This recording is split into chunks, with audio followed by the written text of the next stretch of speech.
ಏನು ಇವತ್ತೊಂದು ದಿನ ರಾಗಿ ಅಂಬ್ಲಿ ಗಂಜಿ ಉದ್ದೇಶ ಏನು ಅಂತಂದ್ರೆ ಈ ಸರ್ಕಾರ ಯಾವುದೇ ಕಾರಣಕ್ಕೂ ಭತ್ತ ಬೆಳಿಬೇಡಿ ಕಬ್ಬು ಬೆಳಿಬೇಡಿ ಅಂತ ನೀರಾವರಿ ಸಚಿವರು ಕೂಡ ಹೇಳ್ತಾರೆ. 4 ಕಟ್ಟು ನೀರು ಕೊಡ್ತೀವಿ ಅಂತಾರೆ. 4 ಕಟ್ಟು ನೀರು ಕೊಡೋಕ್ಕೆ ಈಗ ಸ್ವಲ್ಪ ದಿನದಲ್ಲಿ 110 ಅಡಿ ಇದ್ದದ್ದು ಈಗ 104 ಅಡಿ ಆಗದೆ. 104 ಅಡಿ ಈಗಿರೋದು. ಆಮೇಲೆ 5 ಗೇಟ್ ಓಪನ್ ಮಾಡವ್ರೆ.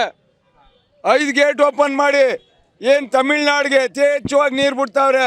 12,000 ಕ್ಯೂಸಸ್ ನೀರು ಬಿಡ್ತೀವಿ ಅಂತ ಹೇಳಿದ್ದು 15,000 ಕ್ಯೂಸಸ್ ಗಂಟಲು ನೀರು ಬಿಡ್ತಾವ್ರೆ.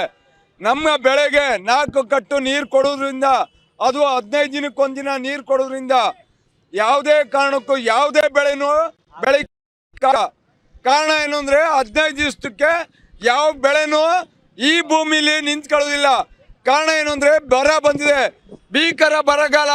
ಹಂಗಾಗಿ ನಮ್ಮ ಬೆಳೆಗೆ 15 ದಿವಸ ನೀರು ಸಾಲೋದಿಲ್ಲ. ಖಂಡಿತವಾಗಿ ಸರ್ಕಾರಕ್ಕೆ ಎಚ್ಚರಿಕೆ ಕೊಡ್ತೀವಿ. ರವಿ ಗಣಿಗಾರು ಒಬ್ಬರು ಕಾವೇರಿ ವಿಚಾರವಾಗಿ ಸುದ್ದಿ ಎತ್ತವರು, ನೀರಾವರಿ ಸಚಿವ ಆಗ್ಲಿ ಕಾವೇರವಾಗಿ ಒಂದು ವಾಕ್ಯನು ಕೂಡ ಮಾತಾಡ್ತಾರೆ. ಸಂಸದರು ಎಲ್ಲ ಜಿಲ್ಲೆ ಮಾತಾಡ್ತಾರೆ. ಇದೇ ಜಿಲ್ಲೆ ಗೆದ್ದಿರೋರು ಕಾವೇರಿ ವಿಚಾರವಾಗಿ ತುಟಿ ಕೂಡ ಬಿಚ್ಚುತ್ತಾ ಇಲ್ಲ. ಇದು ಯಾವ ಅರ್ಥ, ಯಾವ ನೀತಿ? ಸಂಸದರೇ, ನೀವು ಕಾವೇರಿ ವಿಚಾರವಾಗಿ ಮಾತಾಡಲೇಬೇಕು.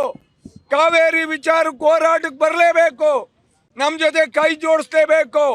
1 ಎಕರೆಗೆ ಕನಿಷ್ಠ 60,000 ಪರಿಹಾರ ಕೊಡುವಂಗೆ ನೀವು ನಿಜವಾಗ್ಲೂ ಹೋರಾಟ ಮಾಡಿದ್ರೆ ನಿಮ್ಮ ಸಂಸದರ ಮಾಡೋದಕ್ಕೆ ನಮಗೆ ಸಾರ್ಥಕ ಆಯ್ತದೆ.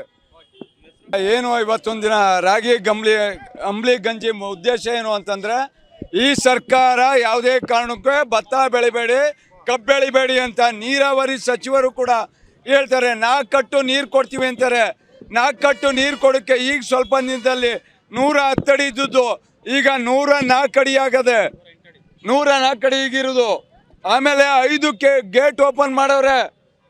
5 ಗೇಟ್ ಓಪನ್ ಮಾಡಿ ಏನು ತಮಿಳ್ನಾಡಿಗೆ ಅತಿ ಹೆಚ್ಚುವಾಗಿ ನೀರು ಬಿಡ್ತಾವ್ರೆ.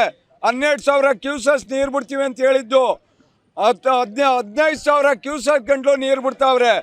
ನಮ್ಮ ಬೆಳೆಗೆ 4 ಕಟ್ಟು ನೀರು ಕೊಡೋದ್ರಿಂದ, ಅದು 15 ದಿನಕ್ಕೊಂದು ದಿನ ನೀರು ಕೊಡೋದ್ರಿಂದ ಯಾವುದೇ ಕಾರಣಕ್ಕೂ ಯಾವುದೇ ಬೆಳೆನೂ ಕಾರಣ ಏನು ಅಂದರೆ 15 ದಿವಸಕ್ಕೆ ಯಾವ ಬೆಳೆನೂ ಈ ಭೂಮಿಲಿ ನಿಂತ್ಕೊಳ್ಳೋದಿಲ್ಲ. ಕಾರಣ ಏನು ಅಂದರೆ ಬರ ಬಂದಿದೆ, ಭೀಕರ ಬರಗಾಲ. ಹಂಗಾಗಿ ನಮ್ಮ ಬೆಳೆಗೆ 15 ದಿವಸ ನೀರು ಸಾಲೋದಿಲ್ಲ. ಖಂಡಿತವಾಗಿ ಸರ್ಕಾರಕ್ಕೆ ಎಚ್ಚರಿಕೆ ಕೊಡ್ತೀವಿ.